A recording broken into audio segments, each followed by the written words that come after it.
I am really disappointed with some of the statements that President-elect Trump has made.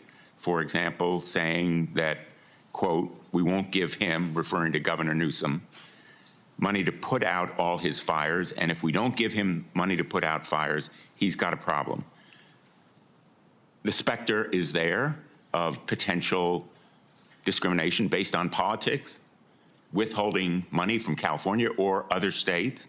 It's not an unfounded fear. In the last administration, there were public reports about President Trump withholding money from the state of Washington because of his disagreements with Governor Inslee. Connecticut, like the rest of the nation, suffers from these natural disasters. Most recently, in August, we were hit by major flooding, and these natural disasters are going to become more frequent, as will be the need for the federal government to meet the requests for declarations of natural disaster. I assume you will agree with me that withholding disaster relief by President Trump or any other chief executive of the United States is a violation of his duty and of law. Well, Senator, leadership has consequences, and looking at the tragedy that's happening in California, I want to ask you yes or no, with all due respect. It's an easy. What's happening in California is the ramification of many decisions over many years. But under my leadership at the Department of Homeland Security, there will be no political bias to how disaster relief is delivered to the American people. So if President Trump were to say to you, we're going to withhold money from Connecticut or Michigan or any of the states, Iowa, because we don't like the governor or we don't like the politics of the state, you would stand up to him and say, Mr. President, we need to allocate that money. Well, Senator, in 3 days, President Trump will take an oath to uphold the Constitution and the rule of law in this country, and he will do that, and I'll be glad to have him back.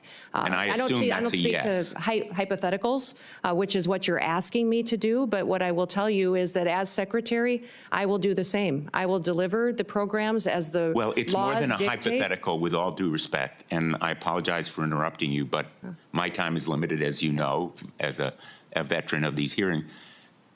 It's more than a hypothetical. It's based on experience with President Trump withholding money from Washington State and elsewhere. I need to know from you, will you stand up to the president and say, no, the Constitution and the Impoundment Act requires us, for example, to allocate the $100 billion that we have just appropriated in the last session to states like Connecticut, $3 million, Texas, $10 million, almost every one of the states represented here. Will you say no to the president if he withholds that money? Sir, I don't know about the scenarios that you're referencing with President Trump, but what I will tell you is that if given the chance to be Secretary of Homeland Security, that I will deliver the programs according to the law and that it will be done with no political bias. And if the programs change, or if you decide to change the rule of law, then I will follow that while adhering to the Constitution. So you pledge to allocate and distribute that $100 billion according to how the program is written, with no political bias. Every American deserves to be there and have disaster relief the same as their neighbors. Basically following the law. Yes. Let me ask you, Senator Peters asked you about homegrown terrorists. The New Orleans tragedy was the result of a homegrown terrorist born in this country, radicalized by ISIS. And it reflects the reason why the intelligence community, the FBI, almost all of our law enforcement has said repeatedly, domestic violent extremism is the most lethal and persistent threat to our security. That terrorist was radicalized by ISIS.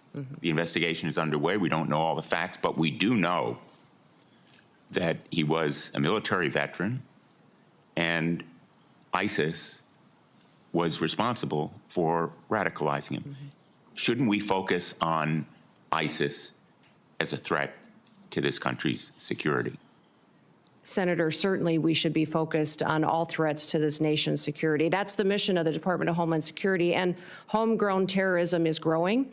We have more and more incidences. The tragedy we saw and the terrorist attack in New Orleans. What will you do to combat it? What will you do to stop ISIS and other